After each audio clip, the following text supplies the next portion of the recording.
আসন্ন টি-20 বিশ্বকাপের চলমান পরিস্থিতি নিয়ে চূড়ান্ত সিদ্ধান্ত আগামী শুক্রবার অথবা আগামী সোমবার নেওয়া হবে বলে জানিয়েছেন পাকিস্তানের স্বরাষ্ট্রমন্ত্রী ও পাকিস্তান ক্রিকেট বোর্ডের চেয়ারম্যান মহসিন নাকভি।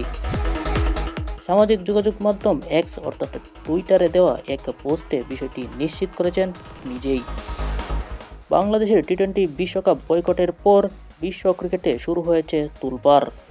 একদিন আগেই বিশ্বকাপ দল ঘোষণা করলেও বয়কটের ইঙ্গিত দিয়ে রেখেছিলেন পাকিস্তান ক্রিকেট বোর্ড।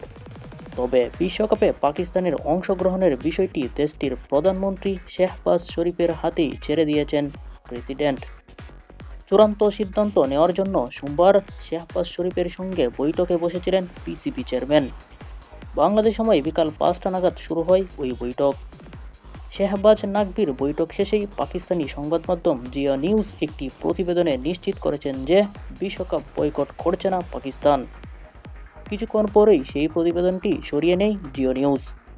আর এর মাঝেই সিদ্ধান্ত পরে নেওয়ার বিষয়টি এক্স পোস্টের মাধ্যমে জানিয়ে দেন পিসিবি চেয়ারম্যান মহসিন নাকভি।